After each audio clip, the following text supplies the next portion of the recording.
साथियों, गरजते बादल चैनल में आपका स्वागत है। आज हम ग्रामीण स्वशासन, पंचायती राज और इनसे संबंधित तथ्यों की जानकारी बहुत ही स्पीड से लेंगे। भारतीय संविधान में स्थानीय स्वशासन शब्द के स्थान पर स्थानीय शासन शब्द का उल्लेख किया गया है। स्थानीय स्वशासन जिसे प्रजातंत्र की रीढ़ कहते हैं, ध्यान रखेंगे, ये इंपॉर्टेंट तथ्य है। भारत में दो प्रकार का है, ग्रामीण स्वशासन और शहरी स्वशासन। भारत क्यों कहें कि राजस्थान के संदर्भ में राजस्थान में पंचायती राज व्यवस्था क्या है, इनसे संबंधित बातें हम देखेंगे। वैदिक काल से पंचायती राज व्यवस्था प्रचलन में है। वैदिक काल से पंचायती राज व्यवस्था मानी वैदिक काल में भी पंचायती राज व्यवस्था प्रचलन में थी। इस समय पंचायती राज का मुखिया क्या कहलाता था? ग्रामणी। तो ये प्रश्न भी पूछा गया हुआ है। बौद्ध काल में पंचायती राज का मुखिया ग्राम योजक के नाम से जाना जाता था। और मौर्य काल की अगर चर्चा करें तो मौर्य काल में पंचायत राज का प्रमुख था, वो ग्रामीक के नाम से जाना जाता था। अगर बात करें मुगल काल की तो मुगल काल में मुकदम के नाम से जाना जाता था। और आज की बात करें तो वर्तमान समय में पंचायती राज प्रमुख है वो सरपंच के नाम से जाना जाता है। इसके बाद देखते हैं, आधुनिक काल में अंग्रेजी शासन के समय जनता ने देश में स्थानीय स्वशासन की मांग की, जिसके परिणाम स्वरूप 1870 ईस्वी में जॉर्ज मेयो ने एक प्रस्ताव पारित किया और उसमें शक्ति के विकेंद्रीकरण का समर्थन दिया, परंतु लॉर्ड मेयो का यह प्रस्ताव स्वीकृत नहीं किया गया। इसके बाद 1882 में लॉर्ड रिपन ने स्थानीय स्वशासन को स्वशासी बनाने का प्रस्ताव पारित किया, जिसे स्वीकृत भी कर लिया गया।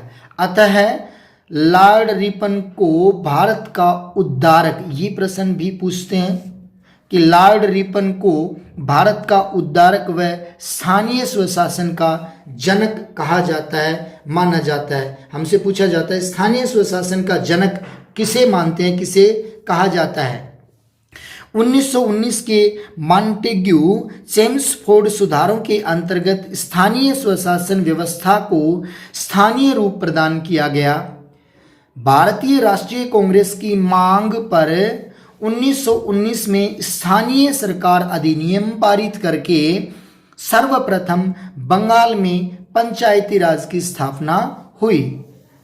भारत में पंचायती राज का आगमन 1919 के अधिनियम के तहत माना जाता है, परंतु इस अवस्था में पंचों का चुनाव न करके, पंचों का उस समय चुनाव नहीं होता था, सरकार के द्वारा उनको सीधा ही मनोनीत किया जाता था। आगे देखते हैं कि राजस्थान में सर्वप्रथम 1928 ईस्वी में बीकानेर रियासत में ग्राम पंचायत अधिनियम पारित कर ग्राम पंचायतों को संवैधानिक दर्जा दिया गया। बीकानेर रियासत के बाद जयपुर रियासत में 1938 ईस्वी में यह अधिनियम लागू किया गया। बात यहाँ एक विशेष तथ्य की ओर आती है जो विशेष रूप से हमें ध्यान रखनी है, और वो है ये, क्या राजस्थान में पंचायती राज का सूत्रधार भगवती चरण को माना जाता है? ये प्रश्न भी पूछा जाता है, ध्यान रखेंगे। राजस्थान में पंचायती राज का सूत्रधार कौन है? तो भगवती चरण। अगला प्रश्न देखते हैं, राजस्थान में पंचायती राज का आधार महात्मा गांधी के ग्राम स्वराज्य को माना जाता है। किस प्रश्न किसी भी तरीके से आ सकता है, कंफ्यूज ना हो। पंडित जवाहरलाल नेहरू ने पंचायती राज को भारतीय लोकतंत्र की पाठशाला कहा है। ये भी एक महत्वपूर्ण तथ्य है यहाँ। पंडित जवाहरलाल नेहरू ने पंचायती राज को क्या कहा? तो क्या कहा? लोकतंत्र, भारतीय लोकतंत्र की पाठशाला। पंचायती राज व्यवस्था का जनक किसे माना जाता है, तो ये बलवंत मेहता को माना जाता है। आधुनिक पंचायती राज व्यवस्था का जनक, आधुनिक पंचायती राज व्यवस्था के जनक के बारे में अगर बात आती है तो हम राजीव गांधी को मानते हैं। आधुनिक पंचायती राज व्यवस्था के जनक कौन है? राजीव गांधी। इनका काल पंचायती राज व्यवस्था का स्वर्ण काल था, सबसे अच्छा काल इन्हीं का काल माना जाता है। इसके बाद देखते हैं पंचायती राज का गठन। पंचायती राज संघ सूची का विषय है। पंचायती राज की स्थापना का उद्देश्य लोक कल्याणकारी राज्य की स्थापना एवं शक्ति का विकेंद्रीकरण है। पंचायती राज के गठन का प्रावधान भारतीय संविधान के भाग 4 में वर्णित है तथा नीति निर्देशक तत्वों के अनुच्छेद 40 में मिलता है। पंचायती राज के गठन के पश्चात 73वें संविधान संशोधन के बाद पंचायती राज को संविधान के भाग 9 के अनुच्छेद 243 में एवं 11वीं अनुसूची में जोड़ा गया। ये प्रश्न पहले भी आया हुआ है कि पंचायती राज कौन सी अनुसूची में है, तो ये है 11वीं अनुसूची में। राजस्थान में पंचायती राज संगठन की दिशा में पहला कदम संयुक्त राजस्थान संघ के द्वारा पंचायत राज अध्यादेश 1948 लागू करना था। 30 मार्च 1949 को वृहत राजस्थान के निर्माण के पश्चात मुख्य पंचायत अधिकारी के अधीन एक पृथक पंचायत विभाग स्थापित किया गया। तत्कालीन समय में पंचायती राज 7 कानूनों के अनुसार कार्य करता था, अतः एक समान कानून निर्माण के लिए राजस्थान पंचायत अधिनियम 1953 पारित किया गया, जो राज्य में 1 जनवरी 1954 से लागू किया गया। इससे पहले स्वतंत्रता के पश्चात पंचायती राज को सही दिशा देने के उद्देश्य से पंडित जवाहरलाल नेहरू द्वारा 2 अक्टूबर 1952 में सामुदायिक विकास कार्यक्रम संचालित किए थे, परंतु इस कार्यक्रम में पंडित जवाहरलाल नेहरू को अपेक्षाकृत सफलता प्राप्त नहीं हुई।